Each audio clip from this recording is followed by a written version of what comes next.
हजरत उमर रजी अल्लाह अन्हु के दौर खिलाफत ने जब हजरत अमर बिन आस रजी अल्लाह अन्हु ने मिस्र फतह किया और इसके गवर्नर बने, तो जब बऊना का महीना आ गया, ये माह जून का कब्ती नाम है।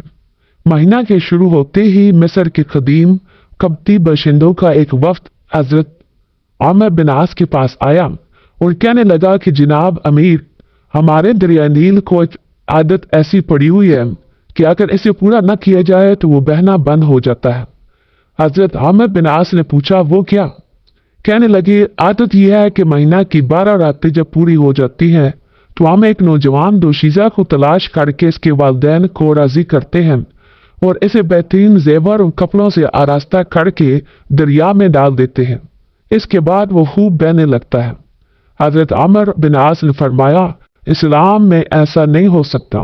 इस्लाम तमाम पिछली जाहिलाना रस्मों को मुनज़्ज़म करने आया है। वक्त ये सुनकर चला गया, लेकिन हुआ वाक़ियतन यही कि बऊना यानी जून, अबीब यानी जुलाई और मिस्री यानी अगस्त तीनों महीने गुजर गए और दरियाए नील खुश्क पड़ा रहा, यहाँ तक कि लोग वहां से दूसरे मकामात की तरफ जाने का इरादा करने लगे। हजरत आमिर बिन आस ने ये देखा तो अमीरुल मोमिनीन हजरत उमर को खत लिखा और मशवरा तलब किया। हजरत उमर रज़ी अल्लाह अन्हु ने जवाब दिया कि तुमने ठीक किया, वाकई इस्लाम पुरानी जाहिलाना रस्मों को मुनज़्ज़म करता है। मैं तुम्हारे पास एक पर्चा भेज रहा हूं, इसे दरिया नील में डाल देना।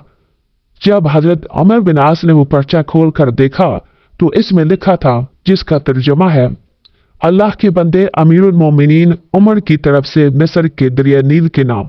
हम तो सलात के बाद अगर तू अपनी मर्जी से बहा करता है तो बहना बंद कर दे, और अगर खुदा वाहिद कहार है जो तुझे चलाता है तो हम इसी वाहिद कहार खुदा से दुआ करते हैं कि वो तुझे देने पर मजबूर कर दे। हजरत आमिर बिन आस ने यह पर्चा नसारा की ईद सलीब से एक दिन पहले दरिया में डाल दिया। मिस्र के बाशिंदे वहां से भागने की पूरी तैयारियां कर चुके थे, इसलिए इनकी जिंदगी का दारोमदार नील के पानी पर था।